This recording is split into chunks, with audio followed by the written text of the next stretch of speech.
Good morning, or good afternoon, or good evening, and welcome to our session on Girls Just Want to Belong, Fostering Connectedness, Self-Efficacy, and Academic Achievement in Female Adolescents. My name is Samantha, and I teach middle school social studies, and I'm joined today by Molly Bonini, who teaches middle school English language arts, Mary Flynn, who also teaches middle school English language arts, Molly McGraw, who teaches high school English language arts, and Lauren Sinnock, who teaches high school social studies.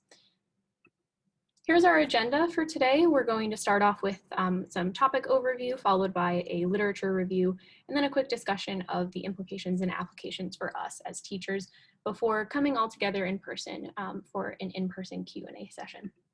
So I'm going to start us off here with the topic overview and framing. There's a stereotype of girls typically doing better in school, particularly when it comes to literacy-based classes. And this is something that's actually supported by both anecdotal and empirical evidence. Regardless of that success, however, girls still face challenges, as this quote from Andrews indicates. That's in part because of a decrease in school belonging in adolescence, and that's the challenge that we are particularly going to focus on today in this presentation. Before we get into too much detail, however, we do just want to take some time to define some key terms for you, the first of which is school belonging. So when we use that term, we're referring to the feeling that one is accepted, supported, and respected by their teachers and classmates. And throughout this presentation, we'll use that term interchangeably with connectedness or school connectedness.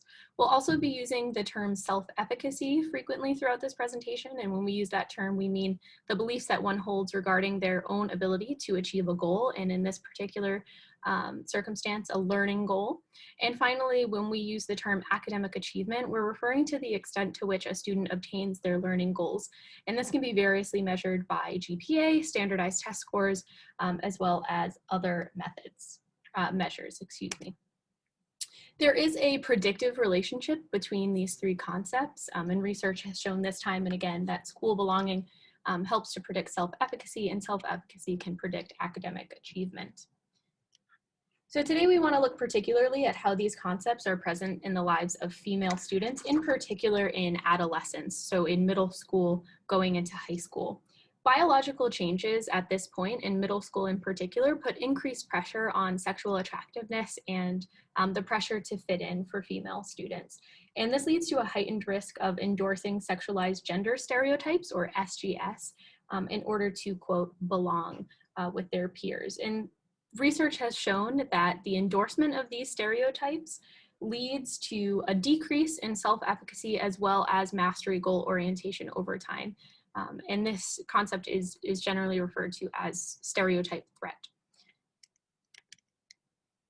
Another study by Wong and Eccles has shown that female adolescents experience a relatively rapid decrease in school belonging and engagement throughout middle school and high school. Especially when compared to boys whose school engagement remains relatively constant throughout this period. So our research questions today focus on why is this happening? So why are girls feeling like they belong less in school throughout adolescence? And what can we do as teachers to either prevent this decrease or to mitigate the negative effects of this decrease? And so on that note, I'm going to turn it over to my group members who are going to go through some of the literature for you to explain these two research questions. Hello, everyone. The first article that we are going to look at is entitled A Longitudinal Study of School Belonging and Academic Motivation Across High School by Gillen O'Neill. This particular study focused on school belonging in 9th through 12th grade. So our group was looking at the switch from middle school to high school, but we think that this is a significant study because it very clearly shows what happens to girls in the classroom and in their school environments as they go from 9th to 12th grade. So a couple of the research questions that this particular study looked at was, number one, on average, what happens to students' school belonging over the course of high school? And number two, within individual high school students, how is school belonging associated with academic achievement and values? And is there any correlation between this and gender or ethnicity? So this particular study looked at school belonging, academic achievement, intrinsic value of school, and utility of school. And they were able to measure these by surveys, self-reporting surveys, as well as looking at the hard data of GPA and test scores.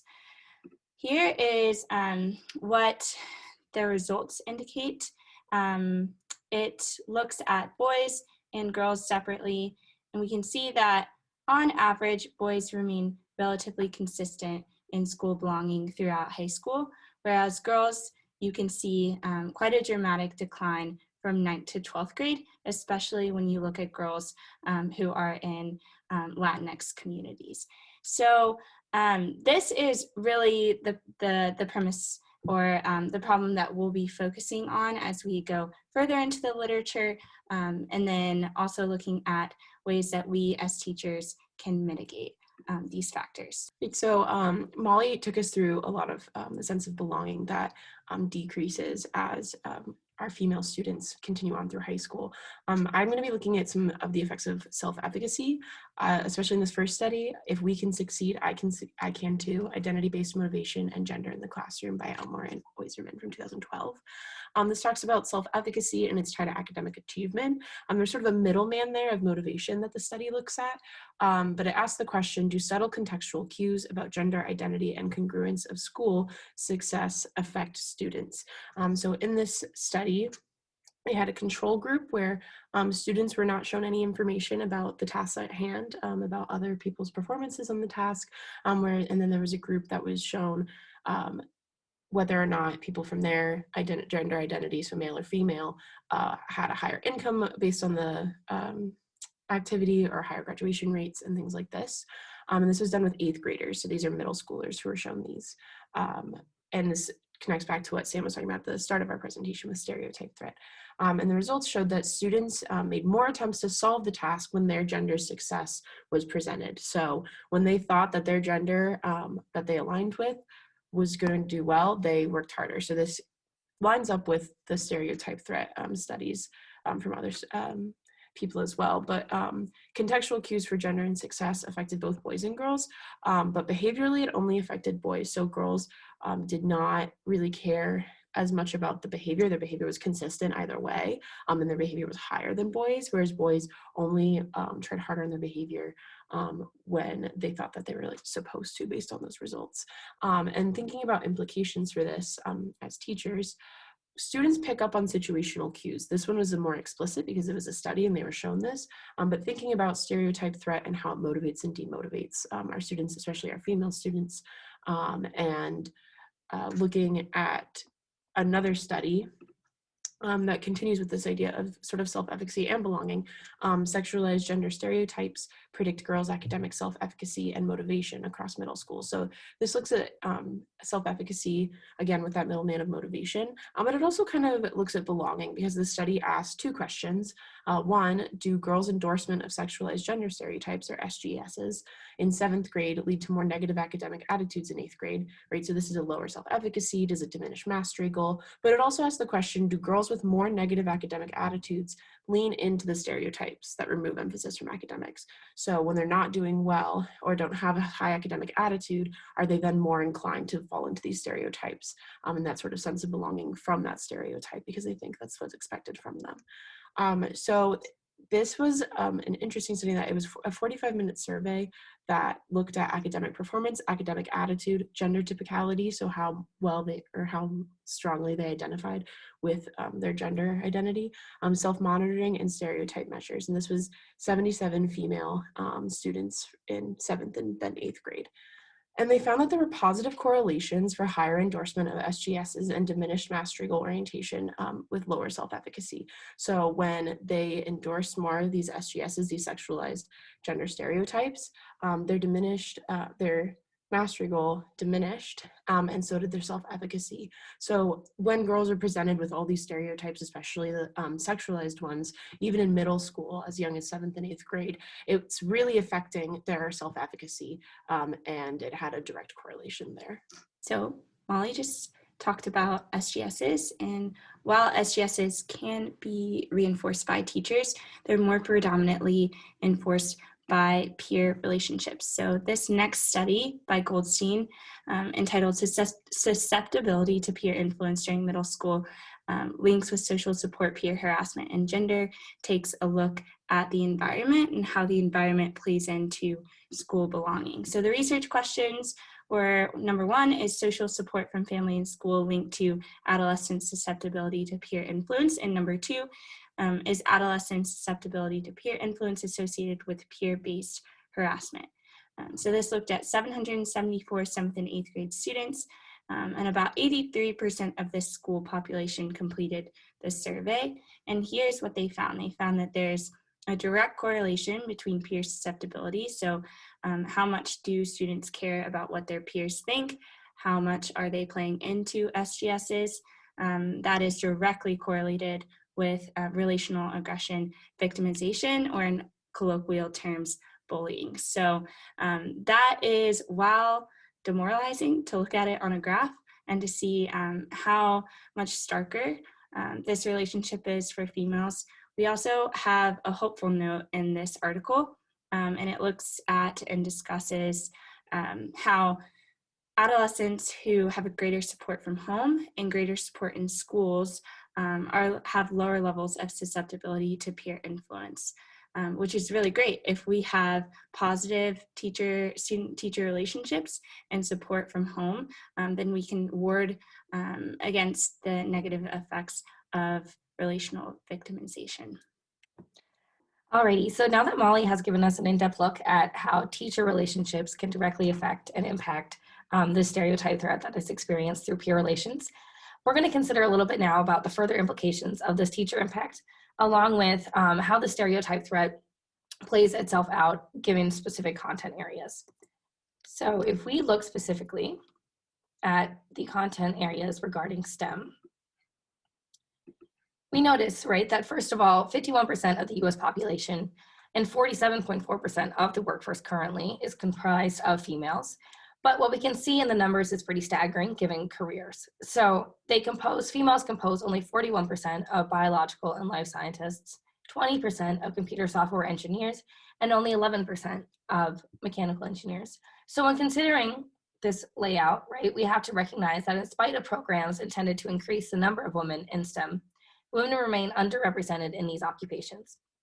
Given that girls display similar abilities in math, as do boys, that difference is incongruent.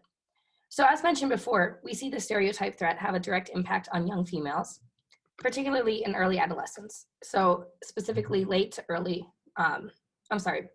middle school to early high school. And this is largely when those reinforced stereotype threats have a direct impact.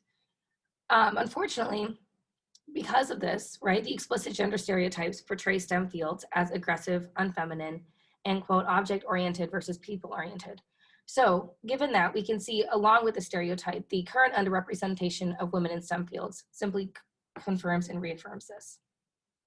So we see this again play directly out in middle and into high school. So that transition as 8th graders move on into high school, this stereotype threat comes directly into play and has long-term implications. It can not only predict how that female in late middle school is going to do in her math course or in her STEM course, but it can also predict, given that, what courses she'll go on to take in high school, and then long-term, the eventual choice of her major in college. So if the stereotype has a direct impact on how she succeeds in that 8th grade math class, that can predict then what high school classes she takes, and then thereby, if she goes on to pursue a collegiate career, what major she goes on to choose. So the big takeaway here is recognizing that this lack of self-efficacy in the math classroom certainly has long-term implications way beyond late middle school years. Deacon, a study in 2012, specifically looked at questions of where these differences in self-efficacy come from, and does the math learning environment and different expectations result from the stereotype threat. And major results that it found was that overall female interest decreased across middle school, experiencing a significant change from high interest in 6th grade to much lower interest in 8th grade.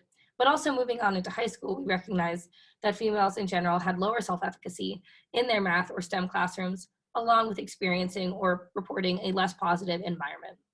But what these studies found, what Deacon found, was that the primary factor within this was the student-teacher relationship to counteract this effect of the stereotype threat.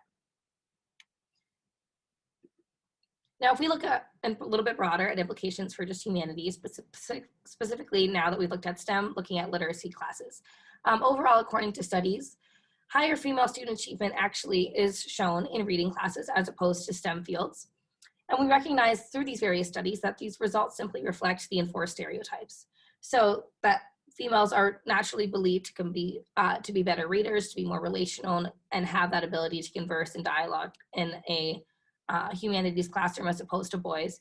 Whereas again, boys are recognized for their abilities more in the STEM field, being more object-oriented, etc., and naturally and seeing that success. So again, we recognize that while these female students are achieving proficient, if not advanced results in these literacy classes, they again are not succeeding in these STEM fields. So we can simply see a result of these reinforced stereotypes playing themselves out within these specific content areas. Okay, so whereas Mary took us through kind of the discipline-specific things that can be addressed based on the research, I'm going to kind of broaden our scope here and look at what is kind of the implication for across content areas. So we'll begin with kind of one of the main questions that threads through this research, which is what can we do as teachers to ensure and to facilitate student achievement among our girls as they transition from middle school to high school? So across the research literature, it's stated that teachers are one of the most enduring and contributing factors to student achievement with our girls. Wong and Eccles, they talk about it along three main lines: behavioral, emotional, and cognitive engagement. So one of the things they see, for example, is that there's more positive conduct in the classroom. As well, mastery goal orientation is facilitated in our female students. This means that their learning is more resilient, they're more willing to learn from their mistakes as well. And then finally, there is also kind of a lower anxiety threshold when they are starting their assignments and doing their schoolwork.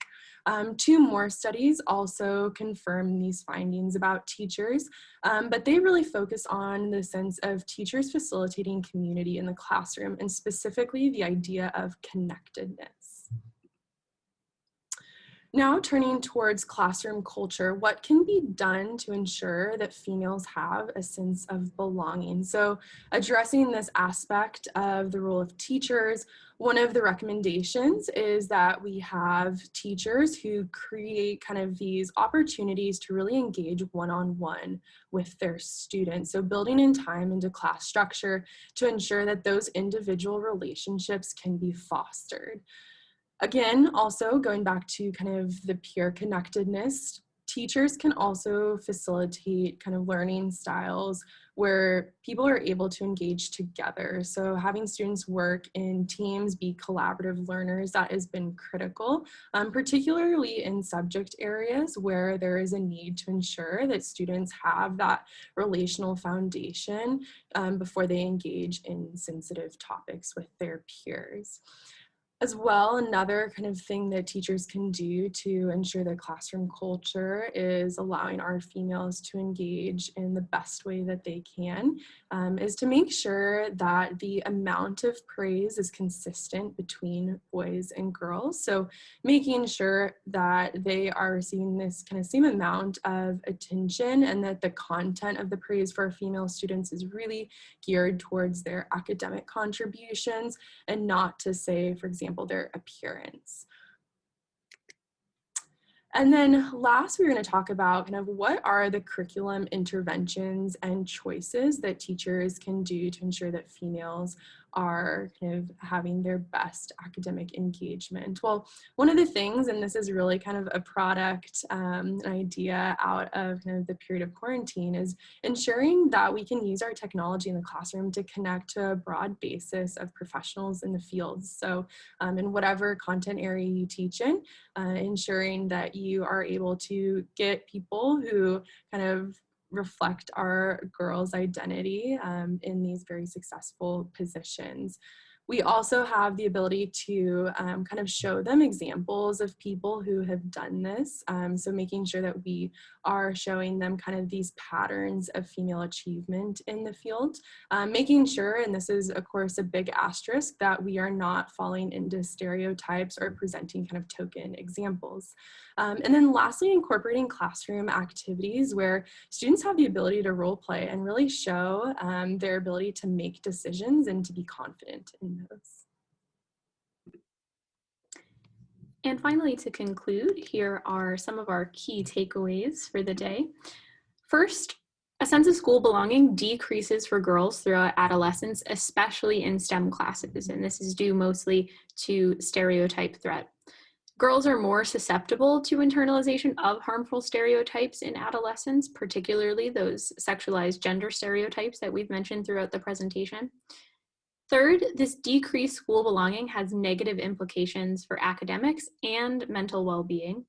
And finally, teacher support is the most important factor in increasing a sense of belonging. On that note, here are our discussion questions for today that we hope you'll consider before coming to our Q&A on Tuesday. So first, how have you seen girls negatively impacted by gender stereotypes in the classroom? Have you seen anything in your classroom that challenges the argument that despite academic achievement, girls are still missing a sense of belonging? If not, what have you seen that supports this argument? Number 3, why should we, quote, care about girls in the classroom if academically they perform better than boys by many measures? And finally, how can we support girls in the classroom beyond academic achievement? As you think about those questions, here's a quick look at our citations. Thank you so much for taking the time to watch our presentation today, and we're looking forward to seeing you on Tuesday to talk through these conversations and these topics on a deeper level.